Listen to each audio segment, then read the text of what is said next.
누가복음 9장 18절부터 27절. 예수께서 따로 기도하실 때에 제자들이 주와 함께 있더니 물어 이르시되 무리가 나를 누구라고 하느냐. 대답하여 이르되 세례 요한이라 하고 더러는 엘리야라, 더러는 옛 선지자 중에 한 사람이 살아났다 하나이다. 예수께서 이르시되 너희는 나를 누구라 하느냐. 베드로가 대답하여 이르되 하나님의 그리스도시니이다 하니 경고하사 이 말을 아무에게도 이르지 말라 명하시고 이르시되 인자가 많은 고난을 받고 장로들과 대제사장들과 서기관들에게 버림받아 죽임을 당하고 제3일에 살아나야 하리라 하시고 또 무리에게 이르시되 아무든지 나를 따라오려거든 자기를 부인하고 날마다 제 십자가를 지고 나를 따를 것이니라. 누구든지 제 목숨을 구원하고자 하면 잃을 것이요 누구든지 나를 위하여 제 목숨을 잃으면 구원하리라. 사람이 만일 온 천하를 얻고도 자기를 잃든지 빼앗기든지 하면 무엇이 유익하리요. 누구든지 나와 내 말을 부끄러워하면 인자도 자기와 아버지와 거룩한 천사들의 영광으로 올 때에 그 사람을 부끄러워하리라. 내가 참으로 너희에게 이르노니 여기 서 있는 사람 중에 죽기 전에 하나님의 나라를 볼 자들도 있느니라. 오늘 누가복음 9장 18절에서 27절까지 말씀을 통해서 만약에 하나님께서 물으신다면은 우리는 무엇을 선택을 할 것인가?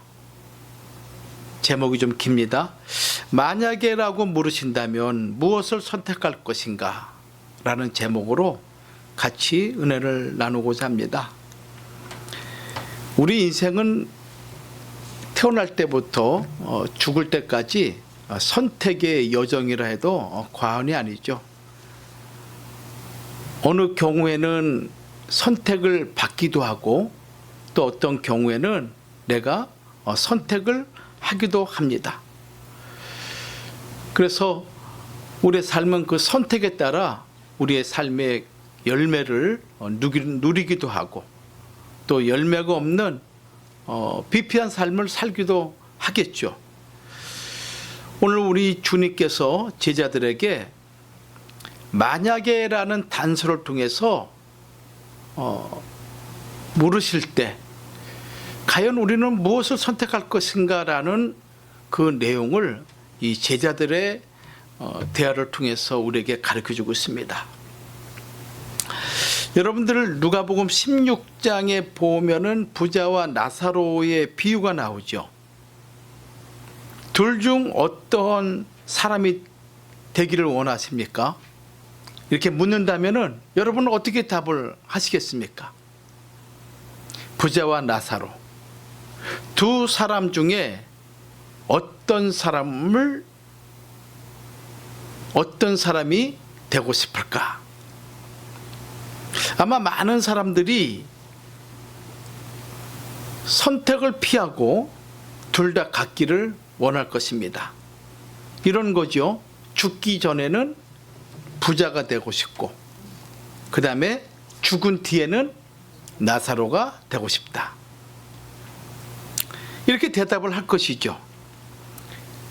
근데 이렇게 우리가 선택을 할 수 있다면 얼마나 좋겠습니까? 그렇지 않은 것이 우리 연약한 인생들의 문제죠. 마찬가지로 오늘 본문에서 예수님께서 우리에게 선택을 요구하시면서 우리에게 말씀하시는 내용이 있어요. 첫 번째 무슨 내용인가 하면은 첫 번째 주님이 요구하는 아주 중요한 내용이에요. 만일 나를 따라오려거든 자기 십자가를 지라라고 주님께서 선택을 우리에게 요구하고 있습니다. 만일 너희가 나를 따라오려거든 자기 십자가를 져라 이렇게 말씀하고 있는 것이죠. 오늘 누가복음 9장 23절 내용을 보면은 헬라어를 통해서 살펴볼 때 만일이라는 조건 접속사가 사용되고 있습니다. 만일 이 조건 접속사죠. 그러니까 이것은 이 조건 접속사는 분명한 선택을 요구하고 있을 때 사용하는 그런 접속사인 것입니다. 또 24절과 25절에도 역시 무엇 때문에 그러므로라는 그런 의미를 가지고 있는 헬라어 인과 접속사 가르라는 단어가 생략되어 있습니다. 정리를 하게 되면은 23절에는 만일 나를 따르는 제자가 되려면 이라는 조건을 달고 있고요. 또 24절과 25절에는 주님의 제자가 되어야만 하는 이유, 즉 십자가를 지고 쫓아와야 하는 이유를 점점 그 강도를 높여가면서 제자들에게 지금 주님께서 말씀을 하고 있는 거예요.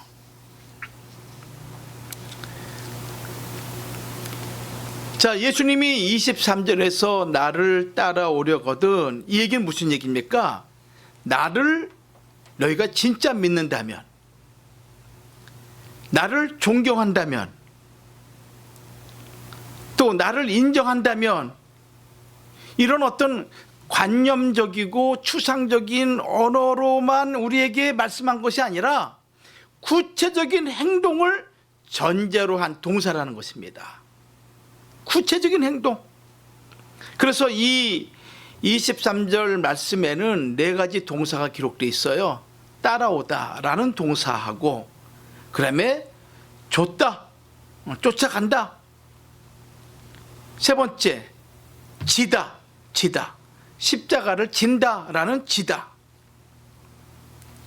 그러면 네 번째는 부인하다 라는 네 가지 동사를 통해서 예수의 제자가 되기 위해서는, 즉 하나님의 자녀가 되기 위해서는 관념적으로 생각 가운데, 마음 가운데 머물러 있지 말고 그것을 구체적인 행동으로 옮기라라고 이렇게 말씀하고 있다는 거예요. 여기 따라오다, 좇는다 라는 이 단어는 의미 없이 습관적으로 따라가는 것을 말하는 것이 아니라 아주 결연하게 결심을 가지고 아주 매우 결연한 모습으로 따라가는 것을 말씀하고 있는 거예요. 너희가 나를 따르려면은, 이 말씀 단어는 확고한 결심과 의지를 가지고 예수님을 따라야 된다는 것을 전제하고 있다는 것입니다. 성경에서 이 좇는다라는 것은 누군가에게 속해 있는 것, 누군가에게 속해서 확고부동하게 그를 따른다라는 것을 의미하는 경우에 많이 사용하고 있어요. 내가 어떤 스승을 따른다, 아니면 하나님을 따른다, 내가 예수님을 따른다 할 경우에는 분명한 의지를 가지고 쫓는 것을 말할 때 주로 사용했다는 거예요. 창세기 5장 21절과 24절 말씀 보면은 에녹이 하나님과 300년 동안 동행했다 그랬잖아요. 이 동행이라는 것은 무엇입니까? 자기 생각, 자기 계획, 자기의 미래, 이런 것들을 전적으로 포기하고 하나님에게 자기의 삶을 귀속시켰다라는 의미를 말하고 있는 것이죠. 그러니까 1년, 2년, 3년이 아니라 300년 동안 전 생애를 하나님에게 자기 자신을 전적으로 의지하고 하나님이 인도하시는 대로 따라가는 그런 삶을 성경은 동행이다, 이렇게 말씀하고 있거든요. 바로 이 좇는다라는 의미는 그런 의미를 가지고 있다는 것입니다. 여러분들이 예수를 나의 구주로 고백하고 나의 속죄주로 고백하며 그를 따르기를 원한다는 의미 속에는 그냥 마음으로 생각으로 머물러 있는 것이 아니라 이런 결연한 의지를 가지고 따라야 된다는 것을 전제하고 있다는 것입니다. 또 자기를 부인하다라는 것은 원어에는 두 가지 의미가 있어요. 거절한다, 포기한다. 자기를 부인한다라는 것은 무엇인가 하면은 자기 자신을 거절하는 거예요. 육신적인 정욕, 안목의 정욕, 이생의 자랑, 정과 욕심을 단호하게 거절하고, 두 번째는 포기한다는 것입니다. 그런 뜻을 가지고 있는 것이죠. 동시에 이례적인 것이 아니라 계속적인 변화를 요구하는 단어가 자기를 부인한다라는 의미인 것입니다. 자신을 포기하는 거야. 십자가를 지라는 것도 매일매일 자신의 모습을 담보로 할 만큼 영적 싸움을 피하지 말라는 거예요.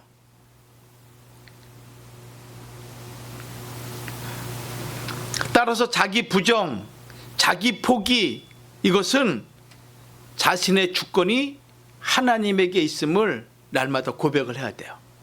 입술로 고백이 아니라 내 삶을 통해서 보여주셔야 되는 거예요. 두 번째는 자기 십자가를 지는 것이죠.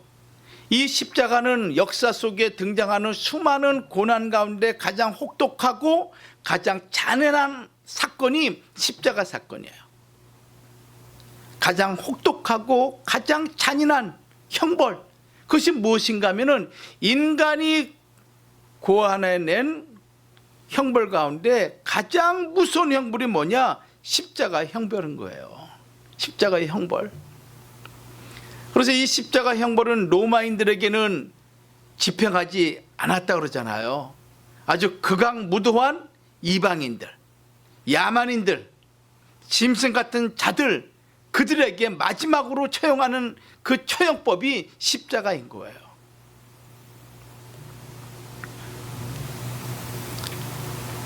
자기 부정이라는 것은 자기 자신을, 자기의 주권을 하나님에게 있음을 고백하는 것이고, 두 번째는 자기 십자가를 지는 거예요. 또 이것은 무엇인가 하면 일시적이지 않고 주님 오시는 그날까지 내 삶의 지속성으로 이루어 가야 된다는 거예요. 이루어 가야 된다는 거예요. 그래서 이러한 결단력이 없는 자는 어떤 사람인 줄 여러분들 아십니까? 예수의 제자가 되기를 거부하는 사람들, 또 예수의 제자가 되기를 입술로 고백하고 마음으로 생각하는 차원에 머물리는 자들, 행동으로 삶에서 그것을 드러내지 못하는 자들은 성경은 뭐라고 말씀하시고 있느냐? 결단력이 없는 자, 그런 자들을 성경은 한평생 성전 마당만 밟고 왔다 갔다 하는 인생이다라고 얘기하고 있는 거예요. 하나님의 그 지성소까지 경험하지 못하는 인생이 된다는 거예요. 마당 너머에 그 성전 안에 그 생명의 능력을 절대 맛볼 수 없는 인생이라고 성경은 지적하고 있는 거예요. 오늘날도 여러분들 교회가 얼마나 많이 있습니까?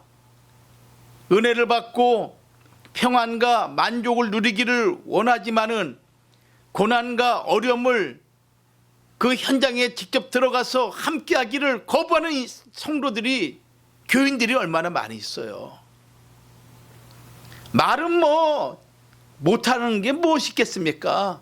만리장성들 못 쌓겠습니까? 근데 그 고난의 현장에, 복음이 확장되고 하나님의 나라가 확장되는 그 현장에 어려움이 있고 슬픔이 있고 아픔이 있는데 그 현장에 들어가기를 거부하는 인생을 성전 마당만 밟고 왔다 갔다 하는 인생이다라고 말씀하고 있는 거예요. 여러분들 이사야 1장 11절과 12절 말씀 보면은 그 내용이 기록되어 있어요. 한번 찾아봐요. 이사야 1장 11절과 12절. 하나님이 가증히 여기는 자가 누구냐? 이사야 1장 11절과 12절에 기록되어 있습니다. 시작. 여호와께서 말씀하시되 너희의 무수한 재물이 내게 무엇이 유익하뇨? 나는 순양의 번제와 살찐 짐승의 기름에 배불렀고 나는 송아지나 어린 양이나 수염소의 피를 기뻐하지 아니하노라. 너희가 내 앞에 보이러 오니 이것을 누가 너희에게 요구하였느냐? 내 마당만 밟을 뿐이니라. 헛된 재물을 다시 가져오지 말라.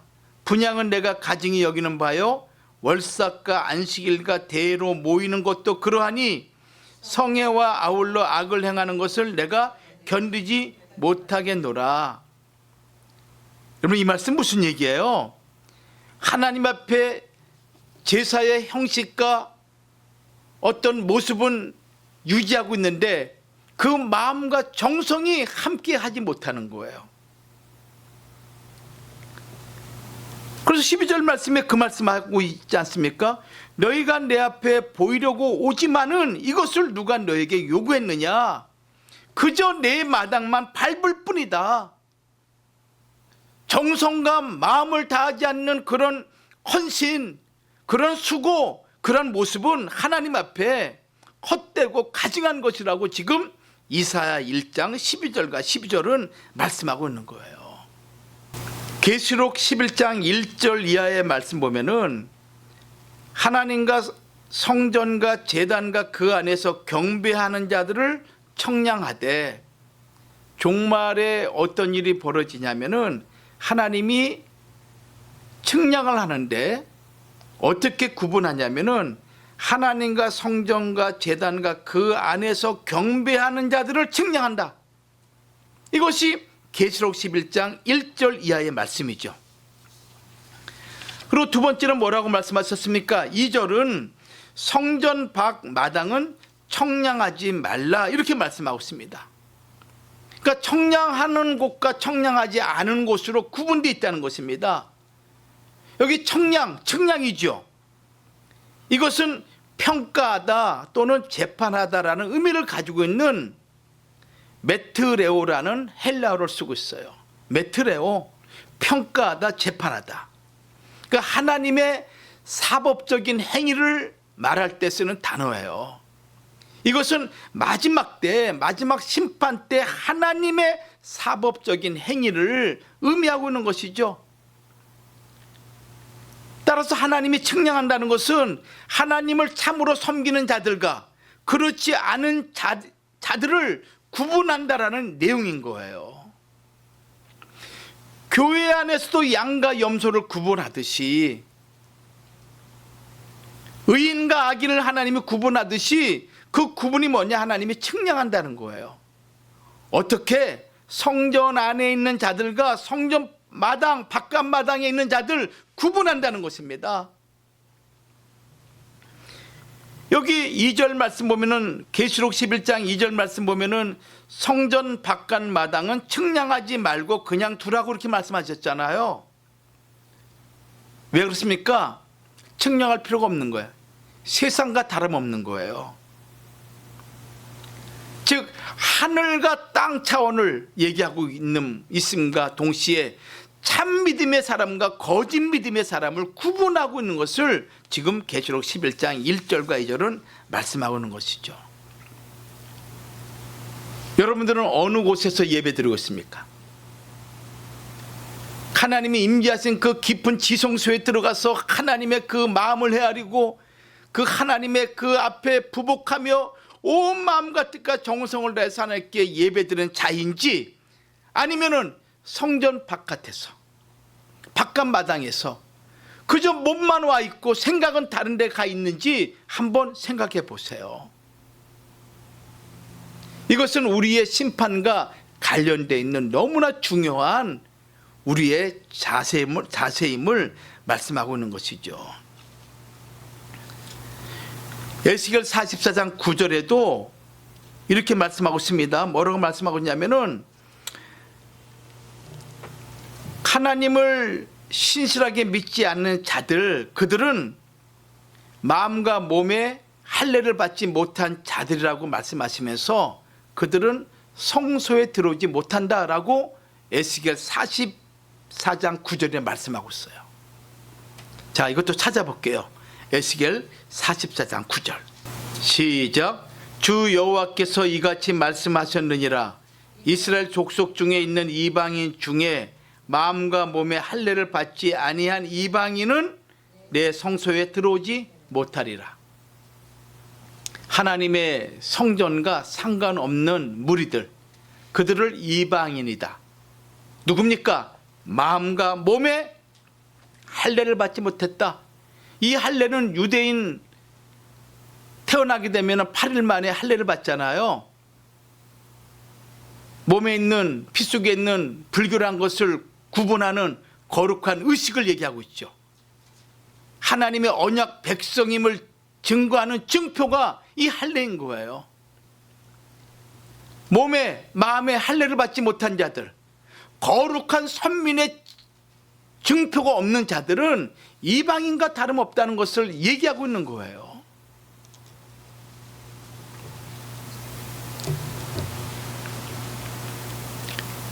따라서 제자가 된다는 것은 여러분들 이런 의미를 가지고 있는 거예요. 결단력을 가지고 주님이 어디로 인도하든지 간에 끝까지 쫓아가는 자들이 결국 어디에 서게 됩니까? 시온산에 서게 되잖아요. 14만 4천 명 아버지 인과 어린 양의 인침이 있는 자들, 그들은 예수님이 어느 곳에 가든지 죽음의 골짜기든 악올 골짜기든 아니면은 가시밭길이든 마다하지 않고 어린 양이 인도하는 대로 쫓아가는 자들이 예수의 제자라 칭함을 받을 것이고, 그들은 하나님의 거룩한 지성소에서 영광스러운 하나님의 그 영광에 참여하는 성도가 될 줄 믿습니다. 그 인원들이 많은 인원이 아니에요. 많은 인원이 아니에요. 문자적으로 14만 4천 명이라고 생각해 봅시다. 75억, 80억 인구 가운데 14만 4천 명. 아주 극히 작은 인원이잖아요. 그걸 통해서 우리에게 가르쳐 주는 것은 수없이 많은 자들이 예수를 따른다 하지만 진짜 예수의 제자는 극히 작다라는 거예요. 마태복음 25장 42절 45절에서도 예수께서는 지극히 작은 자 하나에게 하지 아니한 것이 곧 나를 공양치 아니한 것이다, 이렇게 말씀했습니다. 이것은 최후 심판 비유죠. 예수의 필요를 예수님이 원하시는 것을 채우지 않는 것이 심판의 이유가 된다는 것을 말씀하고 있는 거예요. 예수님의 필요, 예수님의 요구를 채우는 사람, 곧 어려운 점, 힘든 십자가를 지고 주님의 명령을 순종하고 헌신하고 봉사하는 사람, 이런 자가 예수의 필요를 채우는 자들이라 성경은 말씀하고 있어요. 신명기 10장 12절과 13절 말씀 보면은 하나님이 안타까운 마음으로 이스라엘 백성들에게 말씀하신 게 있어요. 야, 이스라엘 백성아, 내가 너희에게 요구하는 것이 무엇인지 너희를 아느냐? 너희들이 금은 보석을 갖고 오는 거 내가 원하지 않고, 너희가 송아지 염소 새끼들을 제물로 갖고 오는 건 내가 원하지 않는다. 본심은 무엇인가 하면은 여호와를 경외하고 그 모든 도를 행하고 하나님을 사랑하고 마음과 뜻을 다하여 하나님을 섬기는 거, 이것이다 라고 신명기 10장 12절에는 말씀하고 있는 거예요. 내가 너희들에게 요구하는 거 다른 거 아니야. 마음과 뜻과 정성을 다하여 하나님을 사랑하고 그 말씀을 지키는 것, 이것 하나다, 이 말씀하시고 있는 거예요. 미가서 6장 8절 말씀도 마찬가지입니다.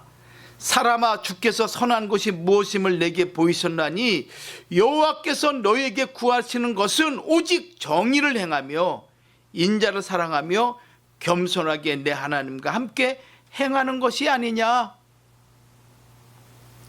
야야야, 나의 백성들아, 잘 들어라. 내가 너희들에게 원하는 게 무엇인지 아니? 다른 거 아니야. 내가 공의의 하나님 아니니? 그러니 너희가 공의를 행하고 정의를 행하는 그런 자가 되어서 나와 함께 동행하자. 이것이 미가서 6장 8절 말씀이에요.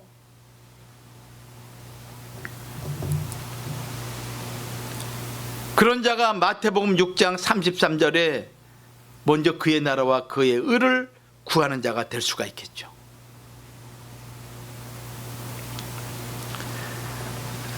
두 번째, 예수님이 요구하는 게 있습니다. 만일 나를 위하여 제 목숨을 잃으면 구원하리라.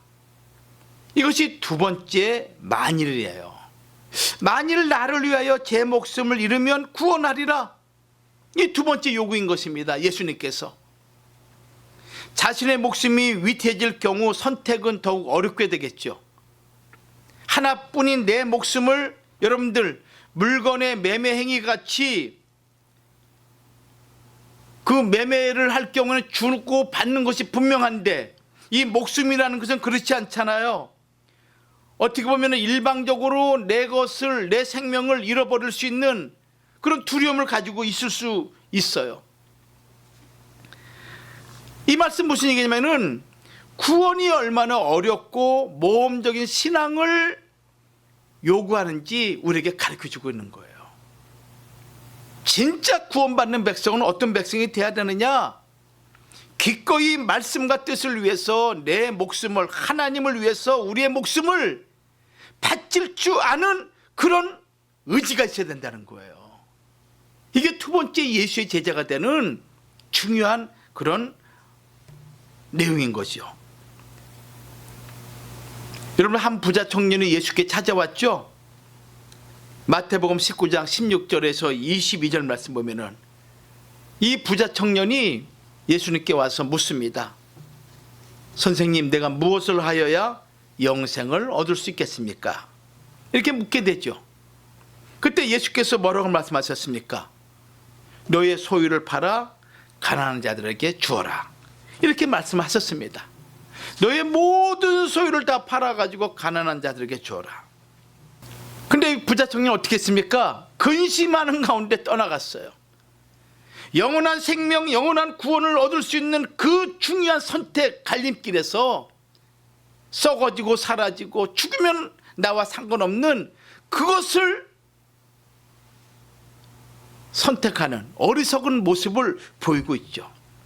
영생의 문제를 가지고 주님 앞에 왔지만은, 그러나 영생의 문제는 차지하고 재물 때문에 영생의 문제를 잃어버리는 어리석은 자의 모습을 우리에게 보여주고 있는 거예요.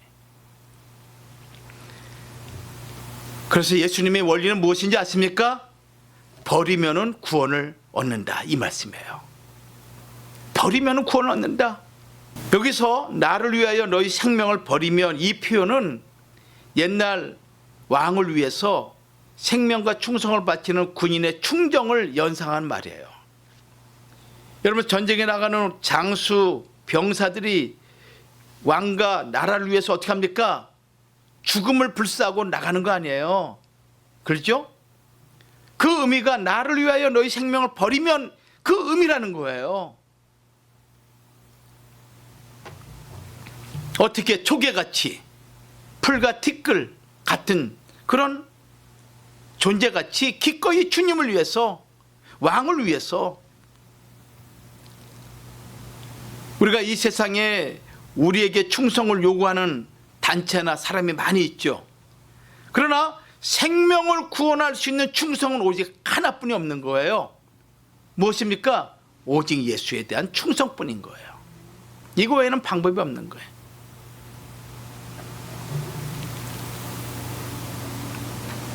두 번째 요구를 기억하십시오.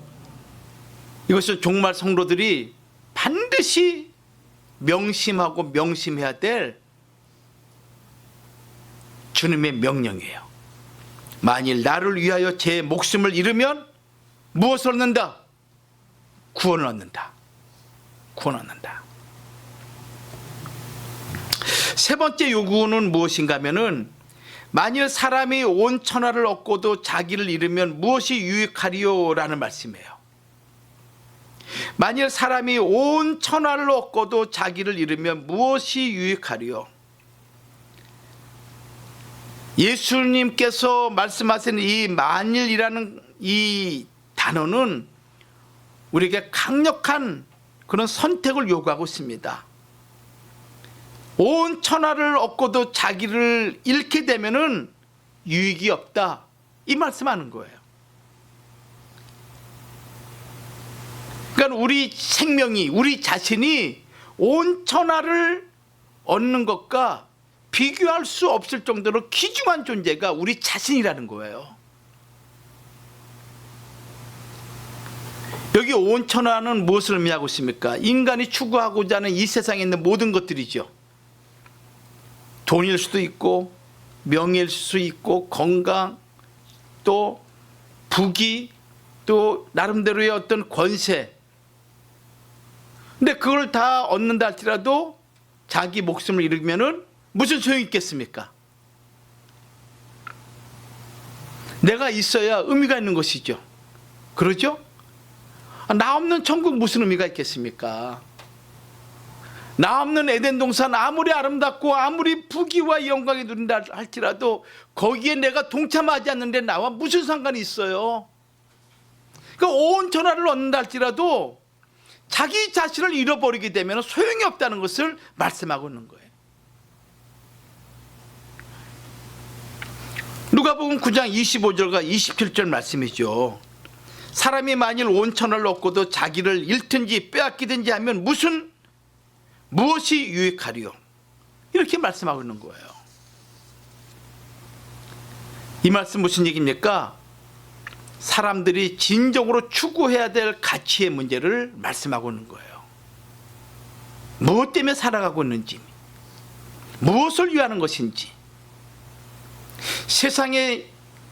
이 세상이 제공하는 아무리 부귀와 명예와 쾌락이 많이 있고 내가 그걸 차지한다 할지라도 자기 영혼, 자기 자신을 잃어버리게 되면은 소용이 없다. 이 말씀 지금 주님께서 하고 계시는 것입니다. 누가복음 12장 13절과 21절 말씀 보면은 한 부자가 있었죠. 그 부자가 농사를 지어가지고 그 농작물의 소출이 얼마나 풍성한지 이 부자가 마음에 생각하기를, 야, 이 곡식을 쌓아둘 곳이 없다. 어찌해야 되느냐. 그러면서 이 부자는 창고를 지어가지고 내 모든 곡식과 물건을 거기에 쌓아두겠다. 그러면서 그 다음 이런 얘기를 하죠. 자기 자신에게, 내 영혼아, 너는 만족해라. 여러 해 쓸 물건을 쌓아뒀으니 평안히 먹고 쉬고 마시고 즐기자. 이렇게 하면서 스스로 자아자찬하는 거야. 만족한 거야. 근데 거기에 끝났으면 좋은데 그 다음에 하나님이 말씀하시는 거예요. 하나님께서 말씀하시되, 어리석은 자여, 오늘 밤에 내 영혼을 내가 도로 찾아가면은 네가 준비한 것이 누구의 것이 되겠느냐. 우리 이런 인생 되지 말라는 거예요. 지금 주님께서. 응? 아무리 애를 쓰고 아무리 힘을 다하고 정성을 내서 내가 이 땅에서 얻고자 하는 걸 다 얻는다 할지라도 예수님 잃어버리게 되면 소용없는 거고, 생명 잃어버리게 되면 다 소용이 없다는 것을 우리에게 세 번째로 말씀하고 있는 거 아니겠습니까? 그래서 예수님은 말씀에 순종하고 자기를 부정하고 십자가를 지는 사람, 그리고 온 천하를 잃어버린다 할지라도 자기 생명을 구하고자 하는 그런 자들, 그런 사람이 되라고 우리에게 오늘 말씀하고 있는 거예요. 계시록 2장 10절에 이런 말씀이 있죠. 마지막까지 수고하고 헌신한, 기꺼이 자기 생명까지도 주님을 위해서 바치고자 하는 그런 자에게 계시록 2장 10절에는 이렇게 말씀하고 있습니다. 내가 너에게 생명의 면류관을 주리라. 생명의 면류관. 우리가 신앙생활을 하다 보면 원찮은 육신적인 아픔도 있고 고통당할 수 있어요. 또 가정에 남편의 자식의 문제 있을 수 있습니다. 그럼에도 불구하고 여러분들 고난이죠. 슬픔이죠. 아픔이죠. 그럼에도 불구하고 더욱더 주 앞에 충성할 때 하나님께서 그리하면 내가 너에게 생명의 멸관을 주리라, 이렇게 말씀하고 있는 거예요.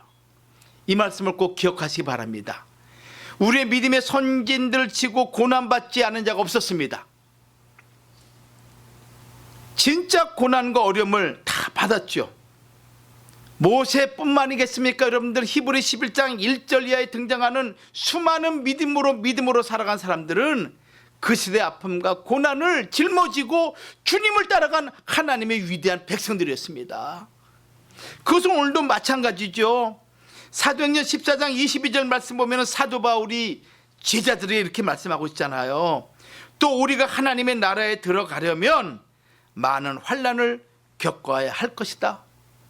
응? 많은 환난을 겪어야 된다. 이렇게 사도 바울은 분명히 제자들에게 말씀하고 있는 거예요. 고난이 있습니다, 여러분들. 어려움이 있어요. 이거 왜 나만, 내가 이렇게 오랫동안 말씀 받고 내가 이렇게 오랫동안 충성을 다했는데 왜 그러지 마. 그렇게 반응 보이지 말라는 거예요. 제가 한번 말씀드린 적 있죠. 미국에 살고 있는 어떤 성도님이에요. 그분의 개인적인 건 잘 모르는데 그분이 쓴 책이 있어요. Why me라는 책이 있어요. 왜 납니까? 아마 무서운 질병과 고난 가운데 그렇게 잘 믿고 그렇게 잘 생활하고 그렇게 헌신하고 헌금했는데 왜 나에게 이런 고난 해가지고 그 고난을 이긴 그 내용을 기록한 책이 Why me라는 책이에요. 우리는 그런 의문을 많이 갖게 되겠죠. 왜 납니까? 왜 우리 가정입니까? 이렇게 헌신하고 앞으로 할 일도 많은데 왜 나한테 이런 일이 있을 수 있어요? 그럴 때마다 여러분들 낙심할 필요 없는 거예요. 왜? 우리 믿음의 선진들이 그런 길을 걸어갔거든요. 믿음으로 승리를 했거든요. 믿음으로. 그래서 교회 증언에 보면은 이런 표현이 있어요. 나는 헤아릴 수 없이 많은 천사들이 예루살렘 도성으로부터 영광스러운 면류관들을 가져오는 것을 보았다. 그 면류관에는 성도들의 이름이 각각 쓰여져 있었다. 예수께서 면류관을 달라고 하시며 천사들이 그것을 예수님에게 가져다 드렸고 사랑하는 예수님께서는 친히 오른손으로 그 면류관을 받아 성도들의 머리에 씌워 주셨다. 우리가 이렇게 돼야 되잖아요. 그렇죠? 여러분들 우리나라에 아주 유명한 그 이야기가 있어요. 무슨 이야기냐면은 1950년도 54년도에 어느 경상도의 시골에 있었던 일입니다. 어느 산기슭에서 개를 키우는 한 200마리 정도 개를 키우는 이름도 무슨 성을 가지고 있냐면은 겨이, 그러니까 개장로라는 그런 장로님이 계셨어요. 200마리 개를 키우는데 그 장로님의 성이 뭐냐? 개를 갈 때 개 있죠? 개장로님이 있었어요. 어느 날 교회에서 예배당을 건축한다고 이제 모든 성도들과 모든 사람들이 작정 헌금을 하게 됐는데 이 개장로님도 동참을 하게 됩니다. 장로님은 사업이라는 것은 개를 키우는 것밖에 없어서 개를 팔아서 헌금을 해야겠다라고 생각하고 이제 하나님께 헌금을 하는데 그 헌금이 무엇인가 하면은 개 한 마리 값을 헌금을 한 거예요. 개 한 마리 값을. 다른 성도들은 집을 팔고 다른 성도들은 있는 적금 다 깨가지고 하나님의 성전을 짓기 위해서 온 힘을 다했는데 목사님이 생각할 때 이 개장로님은 그래도 사업도 하시고 그러기에 많은 헌금으로 교회 건축에 뭔가 기여를 할 걸로 생각하는데 달랑 개 한 마리 값을 헌금을 한 거예요. 그러니까 목사님이 실망도 하시고 또 여러 가지로 또 장로가 되어서 본이 되지 않는구나 이렇게 생각을 하고 있었습니다. 근데 이제 그날 밤 이 개장로님이 개 한 마리 바치고 집에 들어와서 주무시는데 꿈을 꾼 거야. 꿈속에 천사가 이 개장로님을 인도하셔서 하늘로 데려가는데 큰 창고에 면류관이 가득 차 있는 그 진열된 방으로 장로님을 모시고 간 거예요. 그 방에 봤더니 면류관이 얼마나 아름다운지 인간 세상에서 볼 수 없는 진귀한 보석과 금은 모든 걸로 구비된 면류관이 그렇게 많이 있었습니다. 전부 다 갖고 싶을 정도의 욕심이 나는 그런 면류관이었어요. 이 개장로님이 천사를 따라 들어가면서 내 면류관은 어떤 면류관일까? 금 면류관일까? 다이아몬드 면류관일까? 하면서 막 이런저런 막 생각을 막 하게 된 거죠. 그러면서 천사에게 묻습니다. 어느 것이 저의 면류관일까요? 천사가 대답하기를 장로님 이 창고 안에서 장로님 머리에 맞는 것 그걸 쓰세요. 그게 바로 개장로님 것입니다 라고 얘기를 합니다. 그러니까 이 계장로님이 들어가서 있는 자기가 보기엔 너무나 아름다운 면류관을 하나씩 써보는데 머리에 맞지 않는 거야. 또 어떤 건 너무 커. 또 어떤 거는 면류관이 세모야. 어떤 건 네모야. 맞는 게 없는 거야.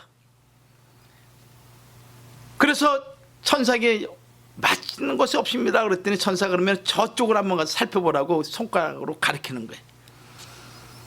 천사가 가리키는 곳을 가봤더니 거기는 무엇이 진열되어 있냐면 개털 모자만 진열되어 있는 거예요. 개털 모자만. 아니 저것을 쓰라고요? 저걸 어떻게 쓰겠습니까?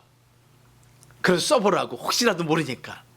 그래가지고 들러가지고 하나 딱 썼는데 그 개털 모자가 딱 자기 머리에 맞는 거야. 자기 머리에. 그러면서 이 장로님이 천사에게 소리치기를 내가 명색이 장로인데 이게 무슨 개털 모자가 뭐냐고 하면서 이 면류관이 내 면류관이냐 하면서 소리치면서 그냥 꿈에 깬 거예요. 그래가지고 회개해가지고 하나님 앞에 또 교인들 앞에 회개하고 고백하면서 어떻게 했냐면은 200마리 개를 다 팔아가지고 헌금했다는 거예요. 여러분들, 우리는 무슨 면류관을 받기 원하십니까? 응? 무슨 면류관을? 우리의 수고와 우리의 헌신이 결코 헛되지 않는다는 것을 우리에게 무엇입니까? 말씀하고 있는 거예요. 여러분들, 주 앞에 끝까지 충성하는 귀한 믿음의 성도들이 되기를 주의 이름으로 축원합니다. 온 천하를 얻는 것과 비교할 수 없을 만큼 자기 자신이 중요한 거예요. 야, 평생 살아가면서 교회에 한 것도 없고 헌신한 것도 없고 주의 일을 하다가 낙심해가지고 좌절하고 그냥 포기해버리고 그러면서 이 땅 살아가는 내 남은 생애가 점점 줄어들어. 주님 앞에 서는 그날 천국과 지옥이 분명히 있을 것이고 상급이 분명히 있을 텐데 나는 과연 어떻게 될 것인가? 여러분 두렵지 않아요? 저는 두렵더라고요. 두려워. 야, 내 딴을 한다고 했는데 주님이 혹시 너는 나와 상관이 없다라고 할까봐 두려워요. 그래서 내가 불신이라든가 믿지 못한 두려움이 아니라 내 자신을 되돌아볼 때 하나님 앞에 내놓을 만한 것이 별로 없는 거야. 그래서 열심을 내서 어쨌든 간에 복음 전하고 선교하려고 그렇게 애를 쓰는 거예요. 여러분 어떻습니까? 응? 여러분 어때? 하나님이 계신다면은, 만일 하나님이 계신다면 여러분 무엇을 선택하겠습니까? 남은 생애를. 오늘도 자기 십자가를 지고 자기를 포기하고 주님을 따라가는 우리 성도들이 됐으면 좋겠어요. 결론 맺습니다. 우리가 평생 교회를 위해서 여러분 수고한다 할지라도 예수 그리스도가 십자가에서 우리를 위해서 헌신하신 거, 예수님 자신을 십자가에 못 박히면서까지 우리를 사랑하는 그 사랑에 비교할 바가 못 되는 것입니다. 오늘 주님이 이 시간 우리에게 만일 3번씩 묻고 있지 않습니까? 그 물음 앞에 우리는 선택을 해야 됩니다. 주님이 원하시는 방법으로 우리는 선택을 해야 되겠죠. 그래서 참된 예수 그리스도의 제자, 그래서 하나님이 보시기에 참으로 기뻐하시기에 합당한 그런 믿음의 사람들이 되는 그런 성도가 되기를 오늘 주의 말씀을 통해서 여러분들 귀한 성도가 되기를 주의 이름으로 축원합니다. 기도하겠습니다. 하나님 아버지 은혜를 감사합니다. 오늘도 주신 말씀을 우리가 다시 한번 기억하면서 우리가 예수의 제자가 되기 위해서, 하나님의 거룩한 백성이 되기 위해서 우리가 어떠한 자세를 가져야 될 것인가 말씀을 통해서 상고했습니다. 하나님 아버지, 주의 참된 제자가 되기 위해서 우리 자신을 포기할 줄 아는 믿음의 사람이 되기를 소망합니다. 그런 마음을 가질 수 있도록 우리의 마음을 주장하여 주시옵시고, 기꺼이 자기 집 십자가를 지고 죽도록 충성하는 거룩한 주의 백성들이 되도록 하나님 우리를 도와 주시옵소서. 주를 위해서 내 생명까지 기꺼이 바치고자 하는 그러한 마음을 우리에게 허락하여 주소서. 내가 사나 죽으나 주의 것이요 먹든지 마시든지 주님 영광 위해서 쓰임받는 거룩한 주의 백성들이 되도록 우리를 축복하여 주셔서 우리의 남은 생에 주와 동행하는 거룩한 삶을 살아가도록 인도하여 주시옵소서. 될 줄로 믿사옵고 예수님의 이름으로 기도 올리옵나이다. 아멘.